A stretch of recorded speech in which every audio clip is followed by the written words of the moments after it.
Boa noite, meninas. Mais uma vez estamos aqui reunidas em nome do Senhor Jesus, graças a Deus por isso. E vamos meditar hoje em Deuteronômio, no capítulo 16, onde Deus, ou melhor, Moisés, fala a respeito das festas determinadas pelo próprio Deus para que os judeus pudessem comemorar. E não apenas comemorar, mas se alegrar juntamente com Deus em festas. Eu achei isso muito interessante, porque nós sabemos que um dos componentes do fruto do Espírito Santo é a alegria. E o que nós percebemos é Deus estimulando a manifestação da alegria em festas, comemorações, que não seriam por acaso ou apenas porque Deus determinou. Claro que isso pesa bastante, mas não é apenas por isso, mas são festas de gratidão. Eles realmente teriam motivos para comemorar, motivos para sorrir, motivos para se alegrar, motivos para confraternizar e aumentar a comunhão deles com Deus, porque essas festas estavam relacionadas com a libertação do povo judeu e as colheitas que eles teriam ao longo do ano. Então, existia pelo menos três principais momentos para que Israel regozijasse juntamente e diante da presença de Deus. Vamos orar e pedir a direção do Espírito Santo nesse momento. Senhor querido Deus, te agradecemos pela oportunidade de estarmos aqui diante da tua presença e reunidas em teu nome para meditar a respeito da tua palavra. Que o Senhor venha nos enriquecer, nos entesourar com a sabedoria e os mistérios que o Senhor vai nos revelar esta noite. E que possamos, ó Deus, ensinar isso a muitas outras pessoas, que possamos avivar nelas a esperança da salvação de suas almas e a esperança de que dias melhores virão. Não confiando em governos ou nos próprios planos e na força do próprio braço, mas confiando que o Senhor está cuidando de nós a partir do momento em que nos entregamos a Ti com inteireza de coração. Sabemos que o Senhor, então, cuidará de nós, nos provendo, nos sustentando, nos curando, nos abençoando, nos fazendo crescer, não só espiritualmente, mas inclusive materialmente e inclusive numerosamente, como uma família grande e abastada. Deus, nós te agradecemos por todos os teus planos nas nossas vidas. Te agradecemos porque o Senhor projetou a família e nesse momento queremos fazer um pedido especial ao Senhor, que o Senhor venha alcançar cada um dos nossos familiares. E na mesma proporção que estamos aqui estudando e meditando, que de alguma forma nossos familiares também estejam recebendo do alimento espiritual nesse exato momento. Que o Senhor envie, meu Pai, uma palavra, uma mensagem pelas redes sociais, ou usando uma pessoa, ou usando a própria Bíblia para falar com os nossos entes queridos, que eles sejam alcançados para que haja salvação das suas vidas. E no mais, te agradecemos mais uma vez por estarmos aqui reunidas em teu santo nome.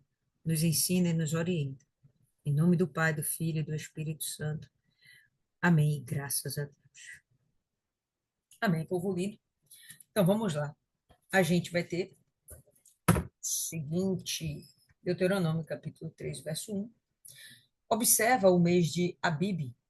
Talvez na sua versão possa estar escrito Nissan, e que tem o mesmo sentido, o mesmo significado que Abib. Abib era considerado o primeiro mês do calendário judaico ah, religioso. Então, o primeiro mês do calendário judaico religioso. E o nome Nissan, que também é usado, é uma influência babilônica. Quando eles vão para o cativeiro da Babilônia e eles lá aprendem a falar aramaico, eles acabam recebendo essa influência. E a Bíblia se torna também Nissan, ou Nizam. Seja como for, se refere a esse mesmo período do ano deles, que para nós seria algo em torno de março e abril. É um período de tempo entre março e abril. Para eles, é o mês de Abib ou Nissan, certo? Então, vamos lá, o que Moisés está lembrando que Deus já tinha falado anteriormente para Israel. Observa o mês de Abib e celebra a Páscoa do Senhor teu Deus, pois no mês de Abib o Senhor teu Deus te tirou do Egito à noite. Então aqui a gente já vê a instituição da Páscoa e o motivo principal do porquê ela deveria ser celebrada, justamente porque Israel foi liberto do cativeiro egípcio. Quando nós observamos esse mandamento de Deus, era um mandamento. Imaginou? É um mandamento de Deus. Faça uma festa. Um mandamento. Faça uma festa em celebração. Claro que dentro desse festejo, dessa comemoração, haveriam reflexões, ponderações a serem feitas por toda Israel, dentro das famílias e dentro de toda a nação. Quando Deus institui esse dia, é para que haja uma reflexão de que o próprio Deus é o cuidador, o zelador e o provedor de Israel. Para conosco, a mesma coisa. Obviamente, hoje, nós não temos a necessidade, a obrigação de comemorar a Páscoa ou quaisquer festas que Deus instituiu no passado. Nós não temos obrigação de comemorá-las, mas para os judeus, isso é um estatuto perpétuo. Vamos ver isso daqui a pouco. É algo que Deus instituiu para que Israel praticasse por todo o tempo, até que viesse o sacrifício perfeito. Como para Israel ainda não houve o sacrifício perfeito, ainda não houve a chegada do Messias, então eles ainda comemoram essas festas como Deus previu ou determinou no passado, ainda lá em Êxodo. E falando em Êxodo, abra em Êxodo no capítulo 12 e vamos ver um pouquinho a respeito justamente da observância da Páscoa. Êxodo capítulo 12,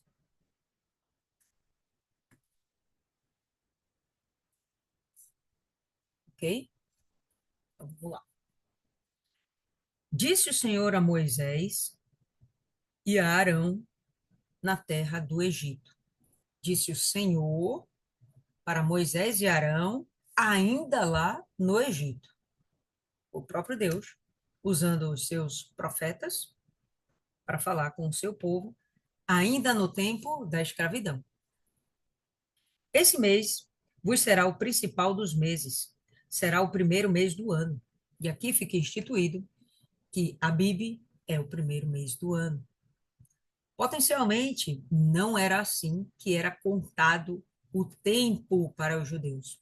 Mas agora Deus determina que sim, Abib será considerado o primeiro mês do ano. Falar é toda a congregação de Israel, dizendo: aos 10 deste mês, cada um tomará para si um cordeiro, segundo a casa dos pais, um cordeiro para cada família. Vocês pegaram aí um detalhe? Aos 10 dias do mês de Abib, 10º dia. O que era para eles fazerem no 10º dia do mês de Abib? Separar um cordeiro. Depois ele vai falar que pode ser também um cabrito. Ele vai descrever agora como é que deveria ser esse sacrifício. Mas presta atenção. No dia 10 de Abib. Pula para o verso 5. O cordeiro será sem defeito, macho de 1 ano. Podereis tomar um cordeiro ou um cabrito, e o guardareis até o 14º dia deste mês. e todo o ajuntamento da congregação de Israel o imolará no crepúsculo da tarde. Várias coisinhas aqui para a gente observar. Primeiro, ele pediu que no dia 10, pediu não, né? Mandou que no dia 10 fosse separado uma oferta de sacrifício, um cabrito ou um cordeiro de um ano, macho, sem defeito. Perfeito. Depois ele diz que ao 14º dia do mês, do mesmo mês, toda a congregação deve se reunir, cada família com o seu cordeiro, toda a congregação deve se reunir diante da presença de Deus e vai sacrificar, imolar, né? Sacrificar esse animal no crepúsculo. E o que é o crepúsculo? O crepúsculo é aquele momento do dia onde a gente vê a luz do sol logo ao amanhecer, ou melhor, não é a luz do sol, é a iluminação do dia antes do sol nascer, ou aquela iluminação do dia após o sol se pôr.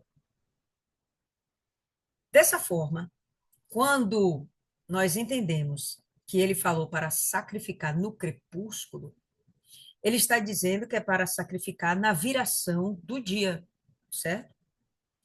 E a viração do dia, para os judeus, muda a data. Então, para nós aqui, habitualmente, 18 horas é o momento em que o sol se põe. Ao longo do ano, isso varia de acordo com as estações. Ponto. Mas vamos lá, taxar 18 horas. 18 horas o sol se põe, e quando a gente perde o sol de vista, ainda fica aquela claridade, não é isso? O crepúsculo. Esse era o momento dele chegar e imolar o animal. Boa noite aí para quem está chegando. Aquele era o momento de imolar o animal, ok? Então, se era a viração do dia, para nós ainda é noite, mas para Israel já é o outro dia. Então, se fosse, por exemplo, uma quinta-feira, bateu 18 horas, o sol se pôs, ainda que esteja ali aquela iluminaçãozinha, ali já é o dia seguinte, sexta-feira. Se fosse aqui quinta, ainda para a gente, com 24 horas, né? Ainda seria quinta. Mas para eles, não. Já é o dia seguinte, já é o dia 15. Ok? Separa o cordeiro, o sacrifício, no dia 10. Dia 14, sobre para sacrificar. E no momento da virada do dia, sacrifica. Dia 15. Concorda comigo? Então vamos lá. Êxodo 12, no verso 5. O cordeiro será sem defeito, macho de um ano, podereis tomar um cordeiro ou um cabrito, e o guardareis até o 14º dia deste mês.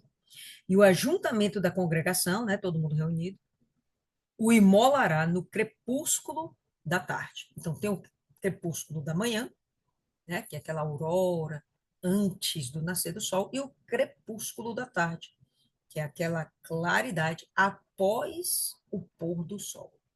Ficou claro? Tomará do sangue e o porão em ambas ombreiras e na verga da porta, nas casas em que o comerem. Então, isso aqui era para cada família, né? Então, vocês aí, cada um com sua família, pegavam um sacrifício perfeito. Quando vocês imolassem, vocês iam assar esse cordeiro, não era para cozinhar, não era para fritar, era para ele ser assado, ele tinha que ser passado pelo fogo. É uma exigência de Deus. Passava ele pelo fogo e comia juntamente com a família. O sangue ia ser aspergido nas portas. O sangue ia ser aspergido nas portas. Lembra que nesse momento Deus está dando uma ordenança para Israel ainda dentro do Egito? Porque estamos diante da chegada da última praga aos egípcios, que era a morte daqueles Como é que a gente fala, gente? Que eu esqueci agora. Dos primogênitos. Ia ser a morte dos primogênitos. A casa que tivesse protegida com o sinal de sangue do cordeiro perfeito seria preservada e ali não haveria morte, não haveria pranto, não haveria choro, nem dor. Naquela noite, comerão a carne assada no fogo. Podia ser frita nem cozida, com pães asmos e ervas amargas a comerão. Então, eram pães asmos ou ázimos, que significa pão sem fermento. Existe um objetivo dentro da culinária do fermento: fazer o pão crescer, aperfeiçoar o sabor. Mas aqui, Deus determinou: não façam isso. Não fermentem o pão. Ele vai deixar claro do porquê também que isso deveria acontecer. Não dava tempo. A fermentação do pão levaria pelo menos 8 horas corridas. Isso era tempo demais para Deus, porque Deus já estava planejando que Israel saísse de lá do Egito logo nas próximas horas. Então não dava para esperar o pão fermentar. Então eles comeriam o cordeiro passado pelo fogo com um pão sem fermento e ervas amargas, e suas portas protegidas pelo sangue do sacrifício perfeito. Não comereis do animal nada cru, nem cozido em água, porém assado no fogo, a cabeça, as pernas e a fressura. Nada deixareis dele até pela manhã, o que, porém, ficar pela manhã, queimá-lo-eis. Desta maneira o comereis: lombos cingidos, sandálias nos pés, cajado na mão. Comê-lo-eis à pressa. É a Páscoa do Senhor. Porque naquela noite passarei pela terra do Egito e ferirei a terra do Egito.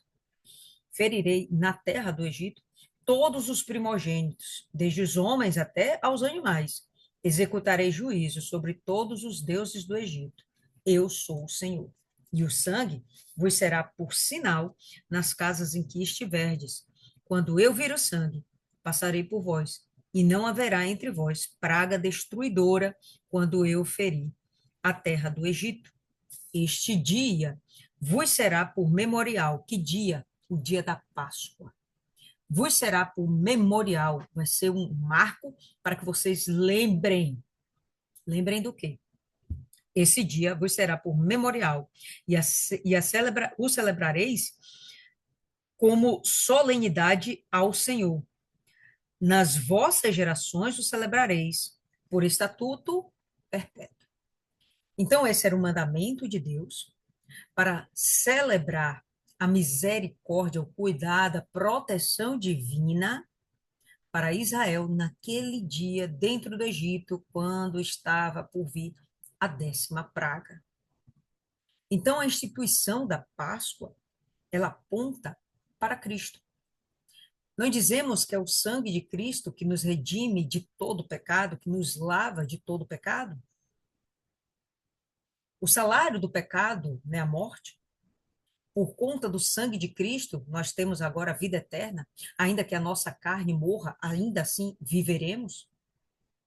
É a mesma correlação com que os judeus viviam, os israelitas, melhor dizendo, viviam naquele momento no Egito, por causa do sangue do sacrifício perfeito, simbolizado, ou melhor, simbolizando Jesus, simbolizado por um cabrito ou um cordeiro perfeito, macho, humano. O sangue dele nos umbrais, apontando para o perdão de Cristo, apontando para a salvação que há em Cristo, eles vivendo no passado algo que apontava para o futuro. É interessante que Israel não consegue perceber isso até os dias de hoje, pelo menos aqueles que ainda não aceitaram Jesus. Temos judeus que hoje aceitaram Jesus, E quando eles aceitam Jesus, eles compreendem isso aqui, eles entendem que esses rituais não são mais necessários, não são mais obrigados. Por quê? Porque eu não preciso memorar, não preciso ficar lembrando a todo momento do Egito, porque agora o que eu devo me lembrar é do sacrifício de Cristo. Não preciso mais lembrar do Egito, da grande salvação de Deus. Eu preciso me lembrar de Cristo, da grande salvação da minha alma, certo? Então, por isso que eu disse, nós não temos obrigação de comemorar essa data, esse calendário que Deus determinou para Israel aquele tempo. Nós não precisamos. Por quê? Porque nós já nascemos de novo em Cristo Jesus. Então, a aliança que nós temos, ela é completamente diferente. É uma aliança de um sacrifício realmente perfeito, de um Deus na forma de homem. E aqui não, eram sacrifícios de animais, e que nunca seria realmente útil para nos libertar do nosso pecado e transformar a nossa mente. Infelizmente, não era assim. Ou felizmente, enfim. Mas entenderam aí direitinho?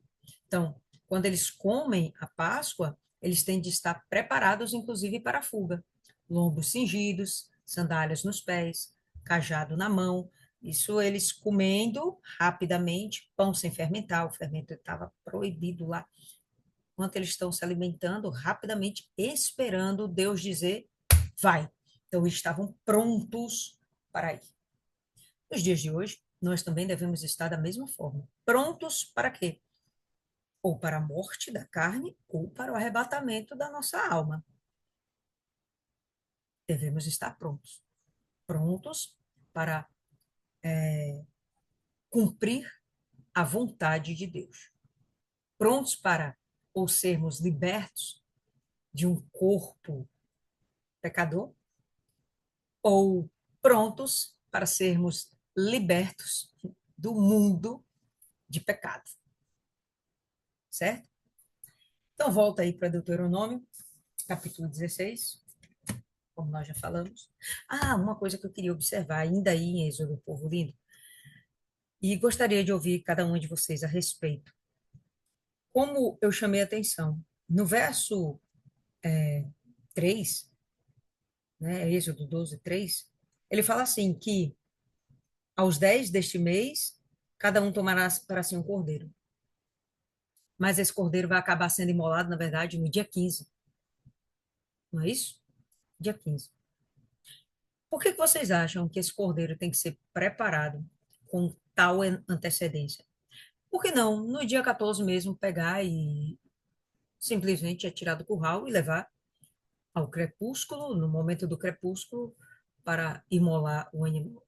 O que vocês acham? Por que tinha que ser preparado antes? Aqui, no caso, com pelo menos 5 dias de antecedência. Fala aí, dona Ana, o que a senhora acha?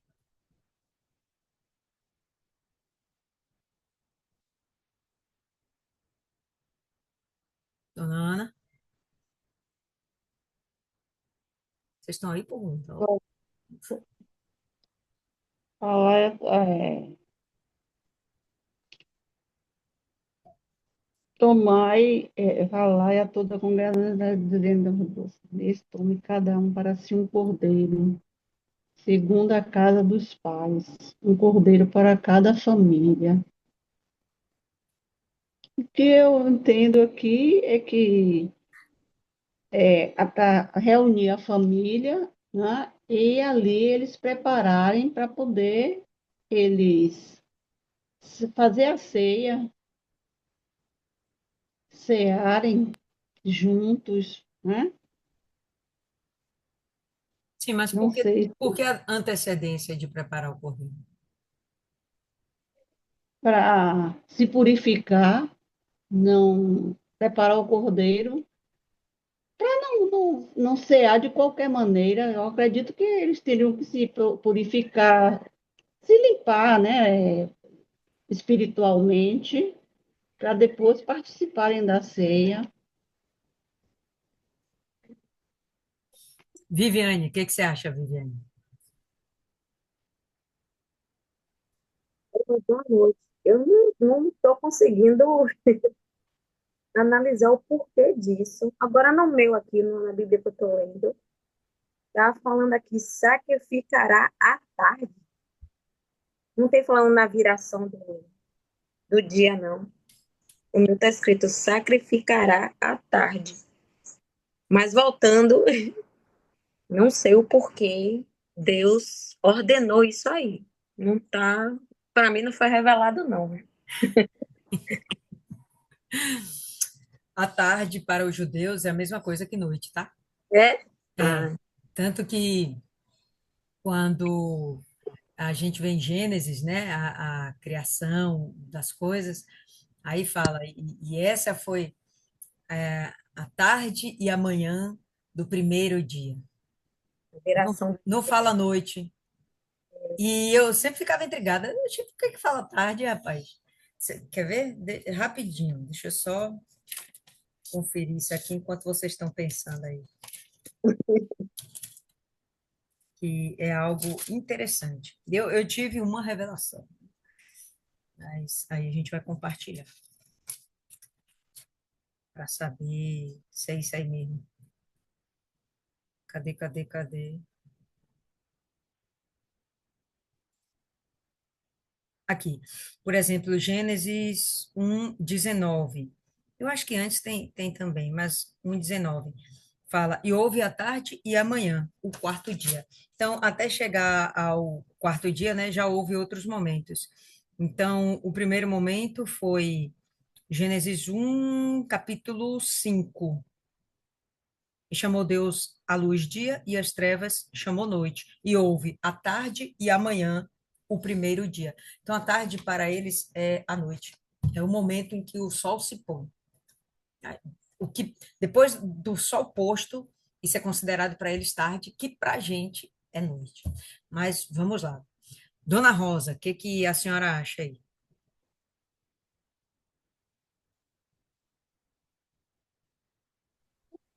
Bom, eu peguei o bonde andando. Eu nem compreendi direito aí a respeito disso, mas eu acredito que seria uma preparação, né? Pra, que eu acredito assim que tudo que vai acontecer antes a gente é preparado, né? Para receber, para transformar. Então, eu creio que seria uma preparação espiritual.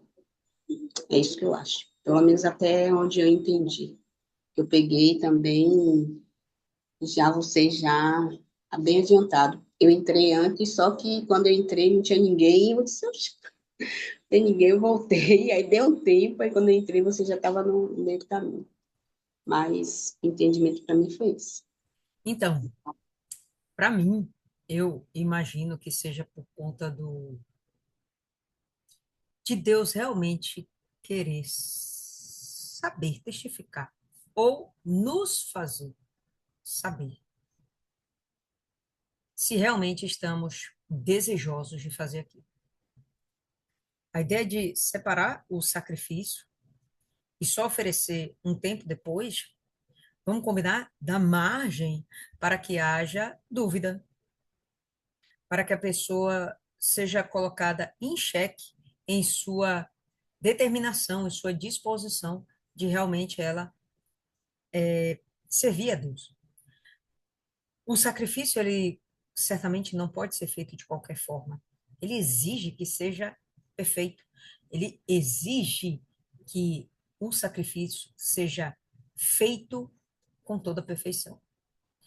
Se a gente oferecesse o animal perfeito, mas sem estarmos inteiros, sem estarmos de verdade compromissados com aquilo, desejando realmente fazer aquilo, isso não vai funcionar.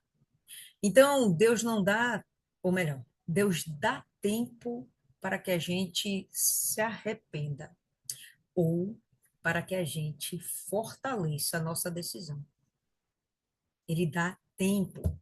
Talvez por isso que as pessoas hoje conhecem Jesus e elas demoram, às vezes, anos para aceitar Jesus, e Deus ainda tem misericórdia, Deus ainda dá tempo.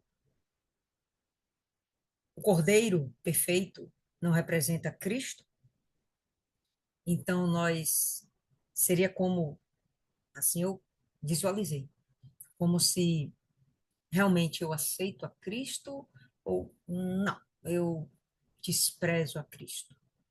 Eu teria tempo para pensar como hoje Deus nos dá tempo, oportunidade para seguir em frente ou para voltar atrás. Deixando claro que é uma opção, é uma decisão completamente humana. Faz parte de mim, faz parte de eu como ofertante, como sacrificante, como é, crente, cristã, como alguém que crê em Deus, na palavra de Deus. Faz parte da minha decisão e não de Deus eu chegar até o final.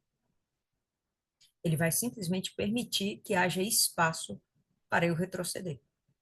Porque não faz mais nenhum sentido para mim separar o animal 5 dias antes para 5 dias depois ele ser sacrificado. Não faz sentido. A pessoa tem que se preparar, se purificar. Ok, a pessoa pode se preparar, se purificar, mas o que é que tem um animal a ver com isso? O animal não me purifica. O animal não me transforma. O animal me representa. Mas o animal não necessariamente não mexe comigo, não é ele que mexe comigo. Pelo contrário, sou eu que mexo com ele.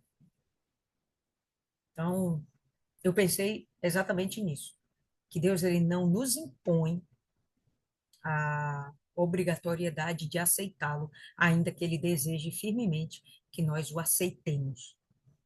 Mas há um lapso de tempo para que a pessoa se arrependa ou permaneça. Vocês me dizem se vocês concordam ou se é loucura da minha cabeça, mas vamos voltar a Deuteronômio 16, nós estávamos no verso 1, não é isso? Então, observarás o mês de Abibe e celebra a Páscoa do Senhor teu Deus, pois no mês de Abibe, o Senhor teu Deus te tirou do Egito à noite. E lendo o Êxodo 12, nós vemos a instituição da Páscoa e o porquê, ok? Libertação do povo do Egito, libertação, ou melhor, proteção da morte que estava para vir sobre todos os primogênitos, sobre todo o Egito, e a provisão de Deus, o cuidado do Senhor. Estava bem descrito no que representava a Páscoa.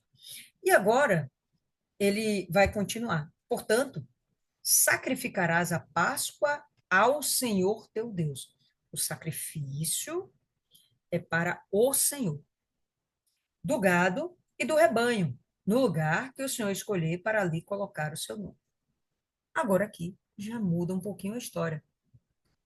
Quando Deus exige o cumprimento da Páscoa ainda dentro do Egito, ele exige que isso seja feito dentro dos lares, dentro das casas, das residências. Mas agora, Moisés está dizendo que vai haver um lugar determinado onde eles deverão comemorar a Páscoa.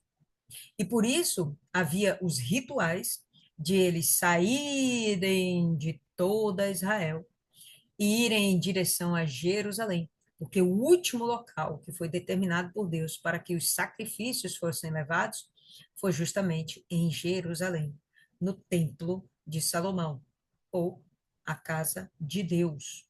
Era ali que eram efetuados os sacrifícios. Estão acompanhando? Dorme não, certo? Então, a instituição original foi dentro dos lares, mas aqui já mudou, vai ser em um determinado local.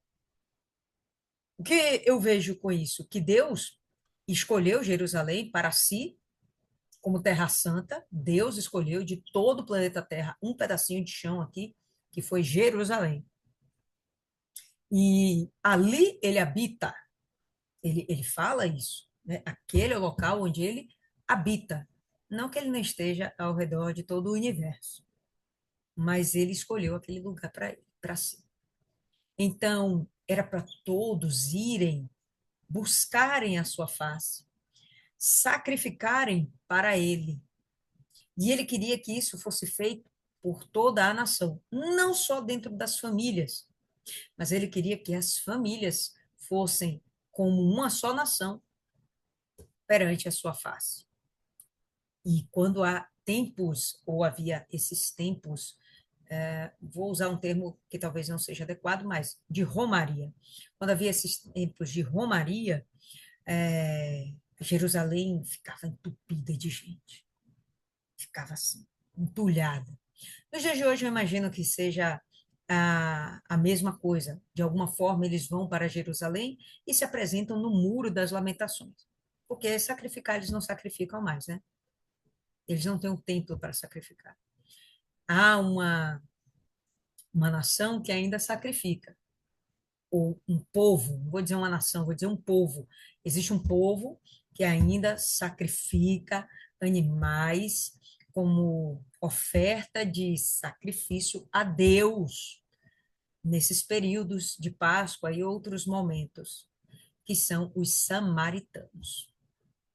Eles até hoje levam isso a sério, né? Mas vamos lá, vamos voltar aqui. Verso 3. Como com ela não comerás pão levedado. Com ela quem? Com a Páscoa. O que é a Páscoa? É o animal sacrificado. Com ela não comerás o pão levedado. 7 dias comerás com ela pães asmos, ou asmos, pães que não foram tratados com fermento. Pelo contrário, o fermento deveria ser removido daquelas casas, dos lares, da vida da pessoa. Com ela não comerás pão levedado. 7 dias comerás com ela pães asmo, o pão da aflição, porque saíste da terra do Egito apressadamente, para que possas te lembrar, rememorar, do dia em que saíste da terra do Egito, todos os dias da sua vida. Entende para que a instituição da Páscoa? Para lembrar que eles foram libertos do Egito. Hoje nós fomos libertos do Egito, fomos libertos do mundo. Quem nos libertou? Foi o Senhor Jesus. Então hoje nós lembramos o Senhor Jesus. Lembramos o sacrifício perfeito, que não foi feito por nós. O sacrifício perfeito foi feito pelo próprio Deus, e isso está relatado em Isaías 53, quando o próprio Deus diz que ele sacrificou, que ele transpassou o Cordeiro perfeito, o seu próprio filho, o Jesus. Certo?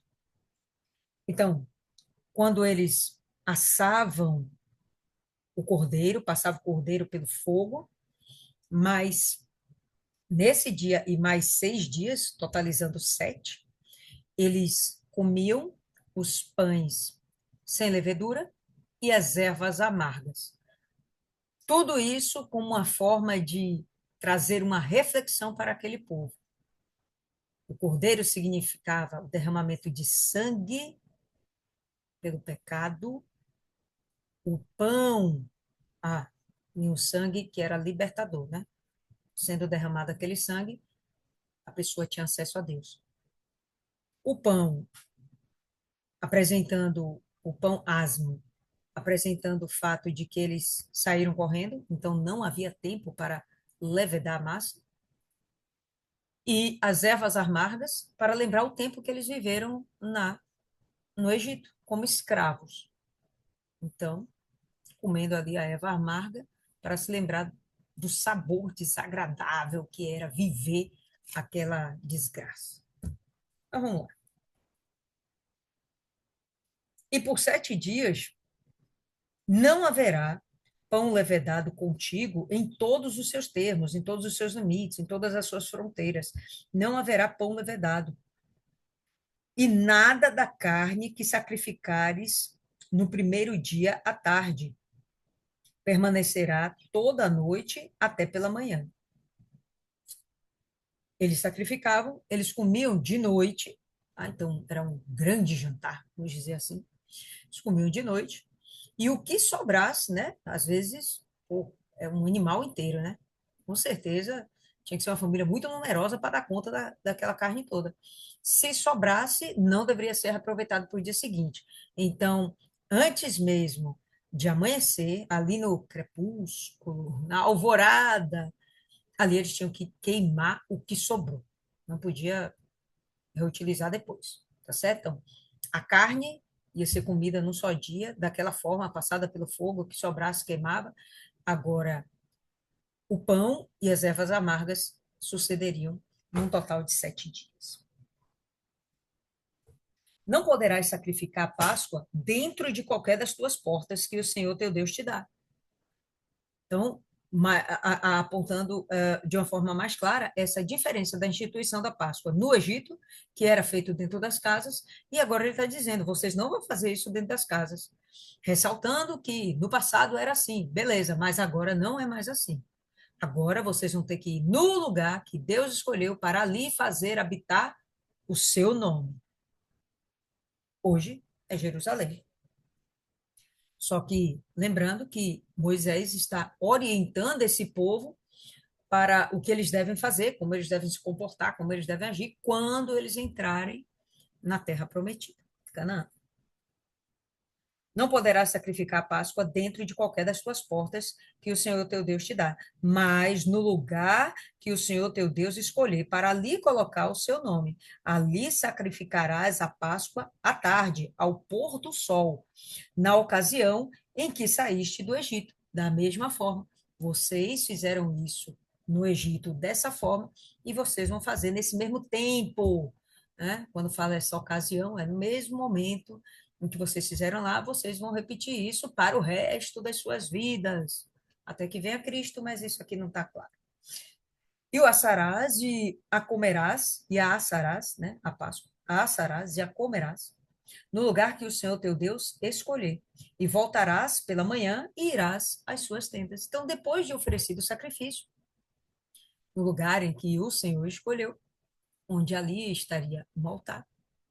Então, depois que vocês fizerem o sacrifício, volta para suas casas. E aí vocês vão ficar comendo o quê? O pão asmos. E aí, na verdade, estão misturadas duas comemorações, dois festejos, que é justamente a Páscoa pela libertação do Egito e a festa dos pães asmos, a semana em que eles vão comer os pães para refletir. Ao final desses 7 dias, eles faziam um novo sacrifício.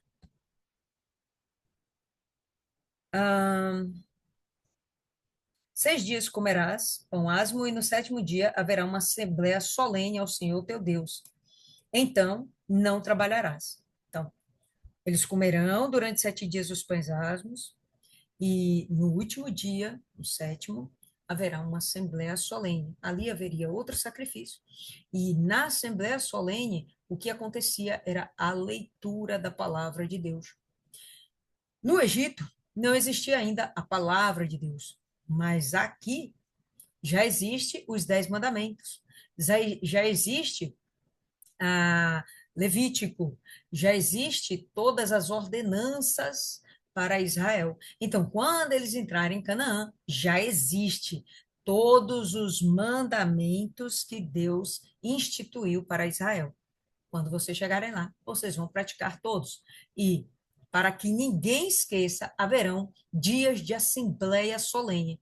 Nesses dias será feita a leitura da palavra. Então, todo mundo sentava lá direitinho e todo mundo ouvia a palavra de cabo a rabo. Claro que não era a Bíblia toda que nós temos hoje, né? Era uma parte da Torá, onde provavelmente Levítico, onde estaria ali descrita todas as ordenanças para os judeus, que somam no total 613 regras, 613 leis. Está descrito em Levítico. Então, nesse momento, na Assembleia Solene ao Senhor, era lida a palavra de Deus. Então, nesse dia, não trabalharás. Não porque fosse proibido, mas é que nesse momento tem que haver uma total dedicação à palavra de Deus. Afinal de contas, eles estarão reunidos e a palavra será lida. Isso era um momento solene, era um momento, era o filé do dia. Era o momento mais especial. O banquete, a Santa Ceia, não chega aos pés da leitura da palavra. Então, nesse dia, não façam nada. Só aprendam e guardem e pratiquem os mandamentos. 7 semanas contarás. Então, foi feita a Páscoa, depois da Páscoa, uma semana que era a festa dos pães asmos, depois desse último dia, né, o 7º dia, a partir daí, 7 semanas contarás. 7 semanas de 7 dias dá quanto? Isso mesmo, 49 dias. 7 semanas, 49 dias. 7 semanas contarás. Começarás a contar as 7 semanas a partir do momento em que começares a pôr a foice no grão. Opa! Aqui ele sinalizou para um outro momento desses festejos. Então, a Páscoa, para lembrar da libertação, e ao fim da semana dos pães asmos, eles começariam a colheita. E era a colheita da cevada, não era a colheita do trigo. Normalmente a gente pensa logo no trigo, né? Mas não era. Os primeiros frutos eram da cevada. Esse momento que ele fala aqui de começares a pôr a foice no grão, era o momento de colher as primícias, o dízimo da colheita, os primeiros frutos da plantação de cevada. Inclusive, Abib significa espiga de cevada. Abib significa espiga de cevada. E tudo isso apontava para um momento de renovação, de esperança, de alegria dentro de Israel, porque eles estavam agora começando a sua nova colheita. E, bom, todo o alimento de Israel dependia disso, inclusive os animais também eram alimentados com a colheita deles, inclusive a cevada. Tem um momento em Primeira Reis que a gente vê que Israel está passando por muita fome, a primeira, a segunda Reis, não vou lembrar agora direito. Israel está passando por muita fome. Os cavalos, eles são priorizados, os cavalos do rei são priorizados para serem alimentados, em detrimento ao povo. E eles são alimentados com cevada. Então, aqui está apontando para um momento. A primeira colheita não é do trigo. A última colheita é que é a do trigo. A primeira colheita é da cevada. Isso aponta para Cristo. Cristo não foi a primeira colheita? Não é o primogênito agora dentre os mortos? Tudo apontando para Cristo. Gideão, ao momento em que é falado sobre o pão de cevada, que estava sobre o território, ou o acampamento, o arraial inimigo. Era um símbolo do próprio Jesus, que estaria ali para defender e proteger Gideão e o seu povo. São várias correlações que a palavra vai fazendo e a gente vai entendendo. Esse momento aqui aponta também para Cristo, a primeira colheita. Lembra que eu falei que essas festas têm a ver com a salvação, plano da salvação, o sacrifício perfeito, a redenção, as primícias de Deus, arrebatamento. Então, está tudo aqui. E guardarás a festa das semanas ao Senhor teu Deus, com um tributo de oferta voluntária da tua mão, que darás ao Senhor teu Deus conforme o Senhor teu Deus tiver abençoado. Ao final das festas da semana, ao final das semanas, vem a festa das semanas. Então, após esse período de 49 dias, vem o 50º dia, que também no Novo Testamento é chamado de Pentecostes. Isso aí já faz algum sentido para a gente, né? Então, Pentecostes era o momento do fim da colheita de cevada, o início da colheita do trigo e do fruto da terra, onde teríamos aí a uva. E guardarás a festa das semanas ao Senhor, né? Então, farás, guardarás, vocês vão lembrar e vão praticar a festa das semanas ao Senhor, e vocês não vão chegar lá de mãos vazias, mas vocês vão levar um tributo de oferta voluntária da sua mão. Era uma ordenança, vocês tinham que ofertar, vocês vão ter que ofertar, vocês vão dar ao Senhor, conforme o teu Deus estiver abençoado. Então, Deus me deu 10, eu não vou ofertar 11. Dentro de 10, eu vou ofertar o meu melhor, que potencialmente não vai ser 10, porque antes disso eu já tirei uma primícia e depois disso eu vou tirar uma oferta, né? Então, dificilmente vai ser o todo. E Deus não manda a gente dar o todo. Deus manda a gente dar o melhor, conforme Ele tenha nos abençoado. E te alegrarás diante do Senhor. Aquilo que eu falei sobre fruto do Espírito, é uma ordenança, rapaz, ter o fruto do Espírito. É uma ordenança você ser alegre. É uma ordenança de Deus. E te alegrarás diante do Senhor teu Deus. Sempre que a gente entende que está havendo a oferta, o sacrifício, entenda que você está fazendo isso perante o Senhor, Ele está ali, está com você. Ele está sentado à mesa com você. Ele está em pé diante do altar com você, ele está observando você, ele está te aceitando, ele está te abraçando, ou te rejeitando, né? Se a sua oferta foi impura. Mas você teve uma boa colheita, você tem motivos para se alegrar, você tem motivos para honrar a Deus, você tem motivos para ser grato a Deus. Então, o que que você faz?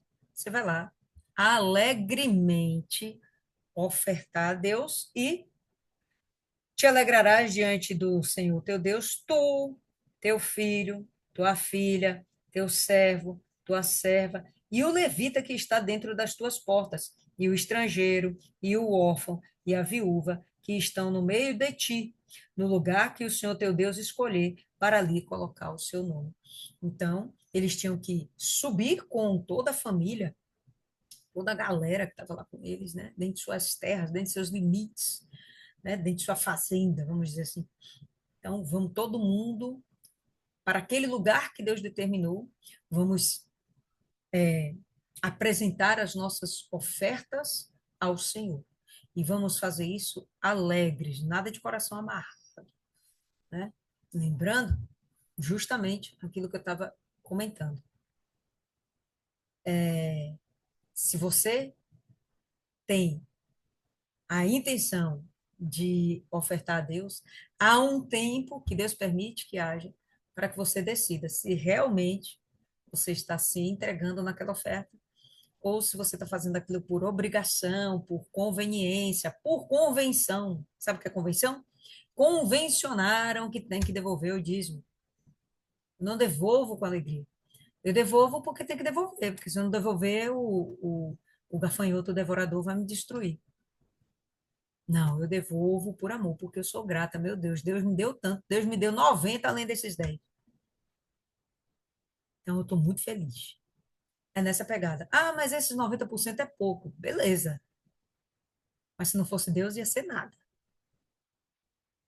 E com Deus a coisa vai crescendo. Esse pouco vai se multiplicar. Com Deus a conta é sempre de somar e multiplicar. A coisa é sempre para lá, né? Não diminuir nem dividir. E te lembrarás que foste servo no Egito e observarás e cumprirás estes estatutos. Quando ele fala, olha, lembra que você foi servo no Egito, por isso faça a festa de Pentecostes, né? É, cumpra a festa de Pentecostes, a festa das semanas. com todo mundo. Porque no Egito você foi escravo e você foi maltratado. Mas aqui você tem que tratar bem todo mundo. Por isso o estrangeiro, né, os servos, os órfãos, a viúva, nesse contexto. Com tudo aquilo que você recebeu, você vai dividir também com os seus e se alegrar diante de Deus com isso.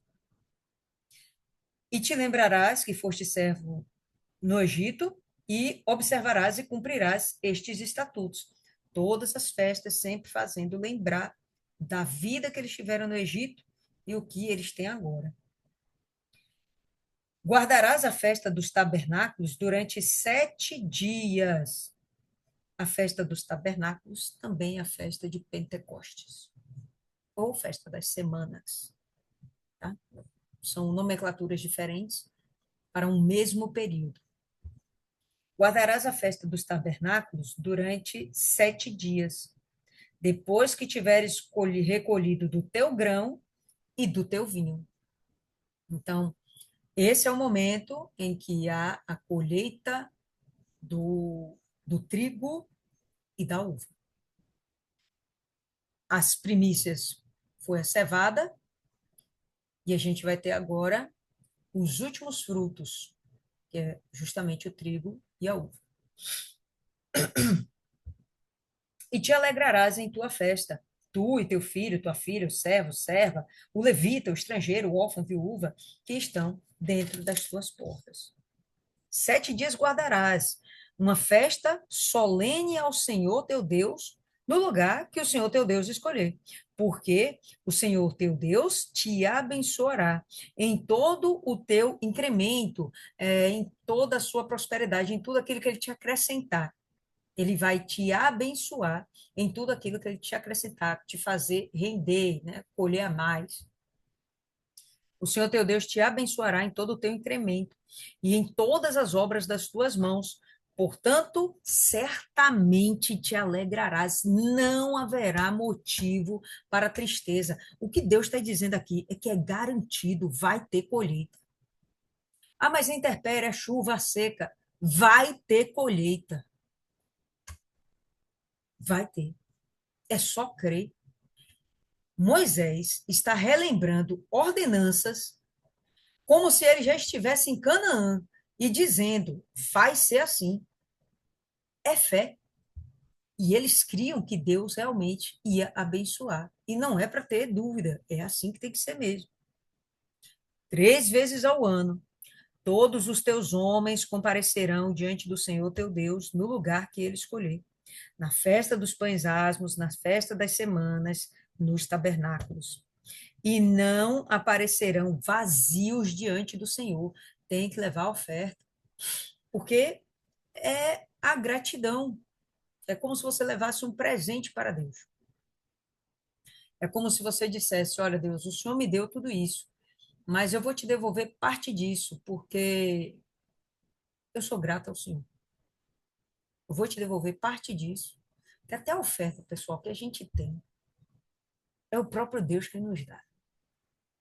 A oferta que a gente vai ofertar foi Deus quem proveu primeiro. Não vem nada da gente. Deus proveu primeiro. Não, eu entreguei minha vida para Jesus. Beleza, ele que te deu vida primeiro. Não, mas eu dei meu dízimo. Ok, ele te deu seu salário primeiro. Né? Deus ele providencia para si sacrifício. Ele mesmo providencia para si. Todo homem dará o que puder, conforme a bênção que o Senhor teu Deus, que ele lhe der. Haverá uma bênção tal e você deverá retribuir a Deus, deverá, é a obrigação. Você deverá retribuir a Deus segundo a bênção que ele te deu. Foi muito, foi pouco? Assim vai ser também a sua oferta. A sua fidelidade vai fazer com que isso seja incrementado, aumentado, crescido, acrescido. Não vai aparecer diante do Senhor teu Deus de mãos vazias. Vê que no verso 16 ele fala que o 16 e o 17. Que todo homem tem que subir apresentando uma oferta a Deus, não é isso? Todo homem tem que subir para vivenciar essas três festas e, e fazer com que chegue a sua oferta a Deus, o seu sacrifício. Mas os homens não deveriam ir sozinhos, eles deveriam ir com suas famílias. Ah, mas e por que o homem? Por que não a mulher é citada?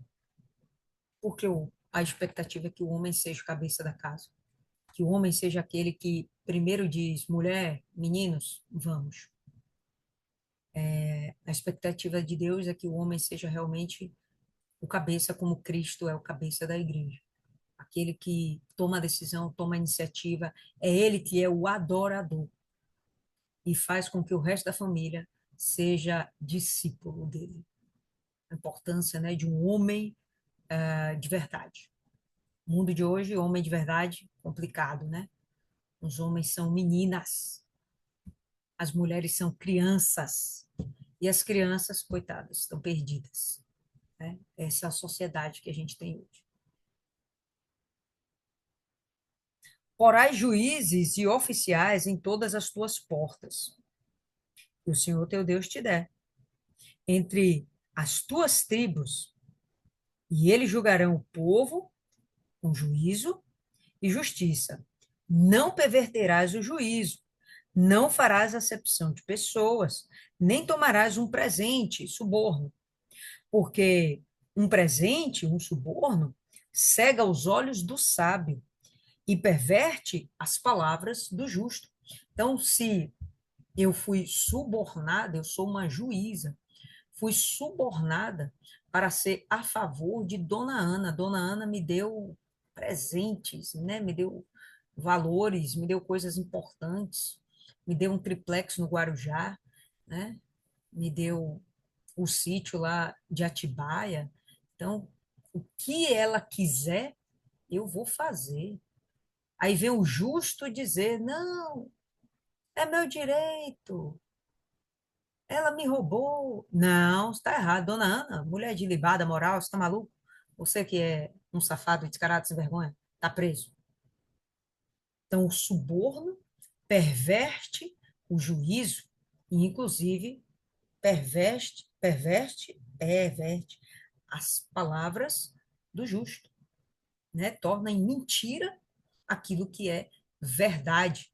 Então, Moisés orienta: quando vocês entrarem em Canaã, hajam com justiça, não se permitam serem subornados. Estava falando com uma obreira essa semana, domingo, e ela comentando, né, que ela deu um testemunho e ela falou a empresa onde ela trabalhava. Isso ligou uma luzinha em um determinado membro da igreja. E aí o membro, ele foi procurá-la. Ô, fulana, olha, vamos fazer o seguinte, você trabalha para essa empresa, você precisa de tal serviço, eu presto tal serviço, vamos fazer um acordo aí, eu te dou uma ponta. Uma ponta é uma forma chula de dizer suborno, ou presente, que é uma forma requintada de dizer suborno.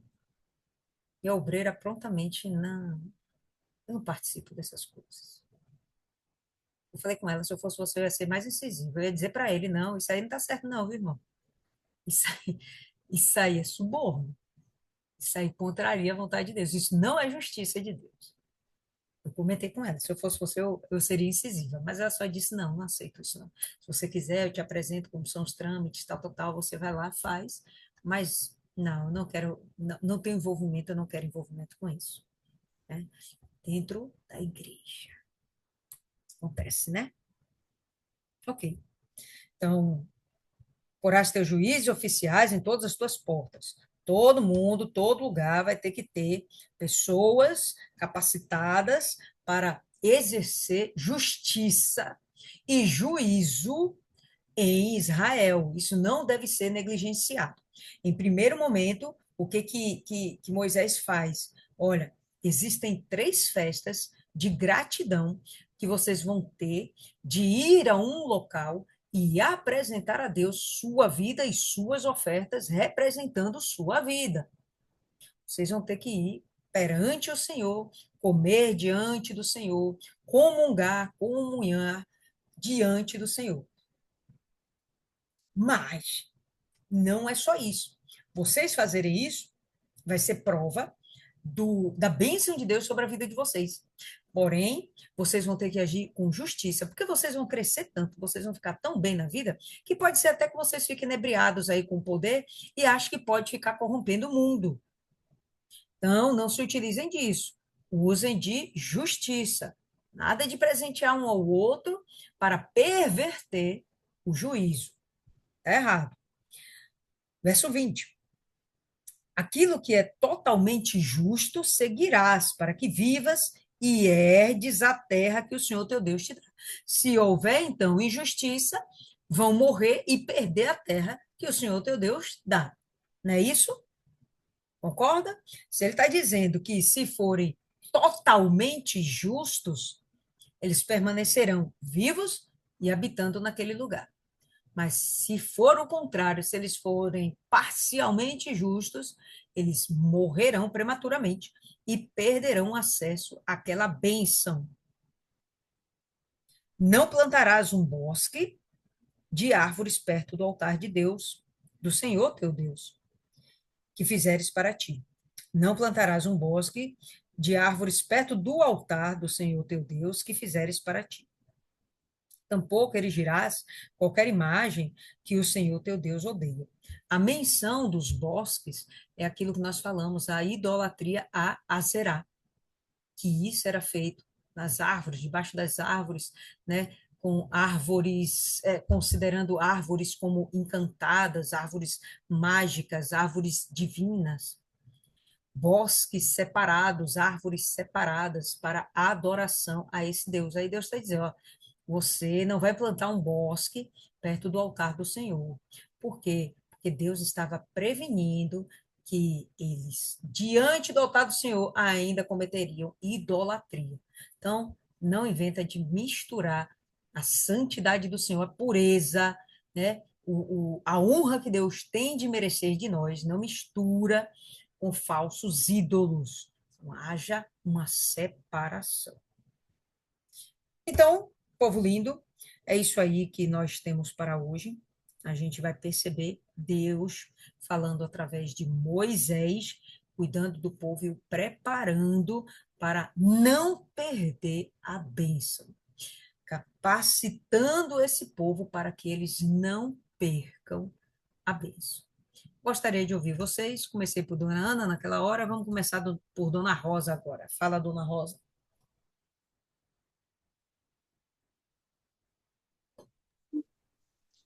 Bom, eu vi nesse capítulo toda uma preparação, todo um ensinamento de Deus para fazer essa celebração, né? Ele foi bem detalhista em cada coisa, em tudo que ele queria que acontecesse e o cuidado dele para que a gente não perdesse essa bênção, né? Ele fala muito de a gente dar com alegria, de a gente cumprir os estatutos, né? E de a gente celebrar essa festa juntamente com o Senhor Deus. Então, meu entendimento foi de que essa preparação, né, que Deus fez, ele fez com muito amor, né, para que nós pudéssemos sentir isso, desse cuidado e dessa proteção que ele estava com o povo, né, e ele foi predeterminando o lugar, ele foi mostrando o caminho, ele foi nos dando a direção. E eu acho que ele faz isso até hoje, né? O amor dele é tão grande, ele prepara tudo. Quando vê que a gente está numa situação complicada e que vai nos complicar, ele vem de uma forma assim tão grandiosa que ele vem com todo aquele cuidado e nos livra daquele momento ruim que possa vir a acontecer pela falta de entendimento, de vigilância, né? Então, nesse capítulo, Deus mostra, né, o amor dele por nós, detalhando cada momento dessa celebração, e ele também nos revela nesse capítulo que a gente tem que se lembrar de onde foi que a gente foi tirado.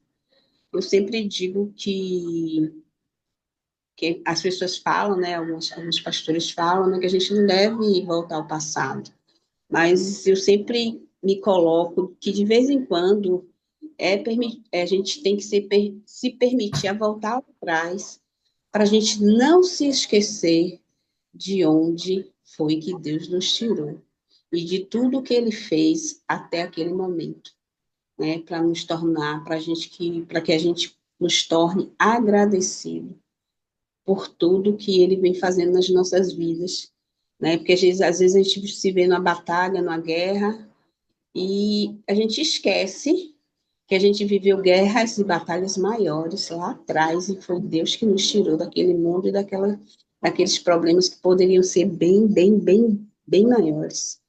Então, eu vejo Deus falar isso aqui nesse capítulo, né? Ele fala que a gente tem que ter justiça no que fazemos, né? Que coisas que a gente não deve fazer, né? Para a gente não se machucar lá na frente. E é um livro tão antigo, né? É algo muito lá atrás, mas que nos reporta aqui na frente, que se a gente parar para meditar e para a gente entender, a gente vai ver que Deus ele está sempre ali presente nas tribulações, em tudo que a gente vive, cuidando da gente, protegendo, mostrando o caminho. Muitas vezes a gente está cego porque a gente quer fazer as nossas vontades e não a dele. Mas a gente tem que aprender a fazer a vontade dele. Ele conhece o caminho que ele está nos levando e para onde ele quer que a gente chegue. E tudo que vem de Deus é bom, é maravilhoso.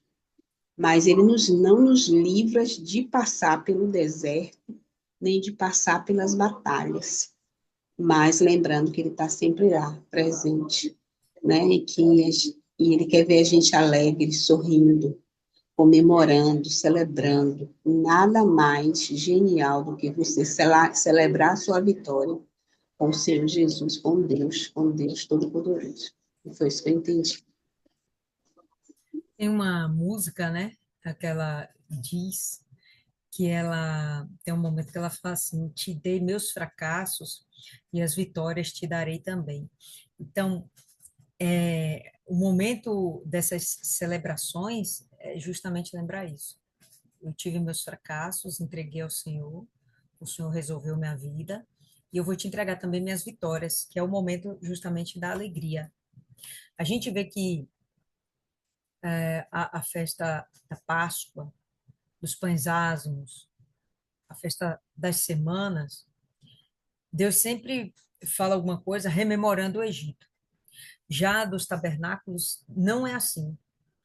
É uma festa onde é o fim da colheita e eles estão alegres, porque se passou o ano e Deus os proveu em tudo. E eles têm abundância para viver até alguns meses mais, até que venha novamente o ciclo das colheitas. Então, quando vem essas últimas colheitas, Deus sinaliza que é para haver alegria. Gente, ninguém vai ter alegria na pobreza. Entendam. É lógico que com Cristo a gente é para estar alegre em todas as situações, mas é porque com Cristo a gente já tem o maior tesouro que é Cristo. Mas se a gente olhar a coisa material, a nossa fraqueza material, né, a nossa miséria material, não nos traz alegria. Às vezes traz preocupação, às vezes traz frustração, mas necessariamente não alegria. Se Deus está dizendo que aqui é para termos alegria, é porque Ele realmente vai entrar com provisão. Sabe, eu gostaria, eu creio tanto nisso, eu gostaria que as pessoas crescem da mesma forma como eu creio, como eu acho isso tão óbvio, puro e cristalino, tão lógico como 2 e 2 são 4. Se os nossos irmãos em Cristo crescem, que você se coloca na dependência de Deus, você seria abençoado de todas as formas. Por exemplo, você não ia propor um negócio com propina para o seu irmão, você não ia propor agiotagem para o seu irmão, você não ia propor negócios iníquos, escusos para o seu próximo. Por quê? Porque você não precisa disso. Você não precisa. Você só depender de Deus é suficiente para prosperar, porque a prosperidade vem do Senhor. Não é da nossa luta. A nossa luta é parte, né? Os 5% que a gente faz. Mas a grandiosidade vem do Senhor. As pessoas entendessem isso. É promessa, você vê Deus toda hora falando sobre essas coisas. Então, o tabernáculo é a única festa que não faz, olha, se lembre do seu passado de desgraça. Não, ele está falando, estejam alegres porque vocês foram abençoados. Estejam felizes porque eu vos provi. É lindo, chega a ser. É lindo, é maravilhoso, é uma coisa assim. É perfeito, cara. Fala, dona Rosa. É, essa semana, nessas 2 semanas, foram 2 semanas muito difíceis para mim, né? Foi uma luta comigo mesmo, uma luta com de ver meu irmão passar por uma situação muito difícil, né? Eu até pedi oração aí no grupo pelo meu irmão acabou indo para a UTI, né? Foi descoberto um problema no coração e ele acabou indo para a UTI. E aí a gente vê o quanto a gente é frágil, né? E Deus me mostrou isso, a minha fragilidade, né? No meu emocional, na parte sentimental. E eu passei a orar, né? Porque nesse momento a gente tem que estar forte, né? Porque a gente tem um Deus e a gente tem que crer e confiar que está tudo nas mãos dele e que a qualquer momento ele pode mudar o cenário. E aí eu me pus, a gente começa a se aproximar mais de Deus quando a gente está numa tribulação, ou num problema, numa batalha. E aí eu me aproximei muito mais essa semana dele e fiquei buscando que ele tirasse o sentimento de dentro de mim, porque o sentimento me fragilizava. E ali começou uma guerra comigo mesmo em relação a isso. E foi nessas orações, nessas buscas que Deus falou comigo. Eu coloquei ele lá. Fui eu que coloquei. Então não tem por que você temer, porque eu estou lá. E aí foi que eu vi, né? E Deus pôde me mostrar que quando a gente está com o coração aquebrantado para Deus, e quando a gente está muito próximo dele, a gente ouve ele. E aí foi que eu vi, ele me mostrou que realmente ele estava lá. Ele tinha levado meu irmão, porque meu irmão, ele teve um problema espiritual, e ele queria se livrar daquele problema, né? Mas ele não teve um discernimento em relação a isso. Então, ele se batizou nas águas, mas ele não se batizou de verdade, na realidade, né? Como um banho, porque ele estava desesperado, porque ele queria se livrar daquilo. E ele começou a frequentar a igreja, mas, ao mesmo tempo, ele começou a fazer tudo errado. Ele não buscava de forma errada, a gente mandava fazer, desobedecia, tal, e ele voltou no estágio pior, né? E aquilo afetou a vida dele completamente, entrou em depressão, angústia, ansiedade, tudo junto, afetou a saúde. E só assim eu entendi que Deus levou ele para lá, porque precisava levar para que ele pudesse encontrar com ele. E eu passei a orar e pedir a Deus assim, Senhor, que o Senhor Jesus, que o Senhor tenha um encontro com ele onde ele estiver. E a minha oração sempre foi essa, que Deus tivesse esse encontro com ele. E aí ele estava apavorado, com medo, né? Cheio de dúvida. Quando eu chegava lá, que eu ia visitar, era aquele olhar que a gente sabe que não é quem estava lá dentro. E ele dizia que ele estava angustiado, que estava ansioso, né? E cada vez que ele ficava ansioso, a pressão subia, ele está com taquicardia, a taquicardia não conseguia, eles não conseguiam controlar a taquicardia dele. E eu aí levei um obreiro, né? Orei, pedi a Deus uma direção e Deus me deu a direção desse obreiro. Eu chamei ele e ele foi comigo. Mas foi algo tão grandioso. Eu saí de lá muito agradecida de Deus, porque naquele dia que eu levei o obreiro, foi o dia que ele teve um encontro real com Jesus. Porque ele se derramou, ele pôde derramar tudo o que ele estava sentindo, né? E ele chorou muito, muito, mas eu vi o encontro, sabe? Você sentir Jesus ali, você olhar e você dizer assim, ele está agora tendo um encontro com ele.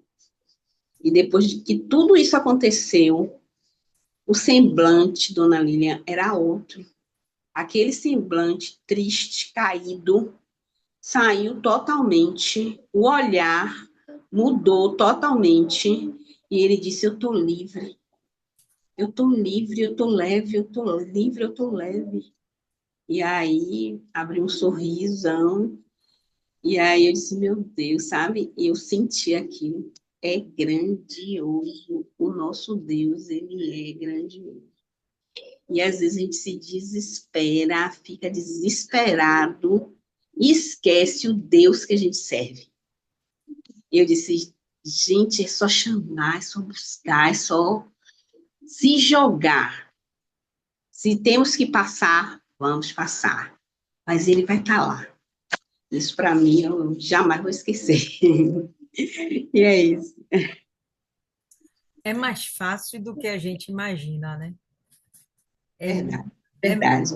é muito mais tranquilo do que a gente imagina. A gente costuma fazer tempestade em tampinha de Coca-Cola. Não é nem É copo verdade. d'água, é tampinha de Coca-Cola.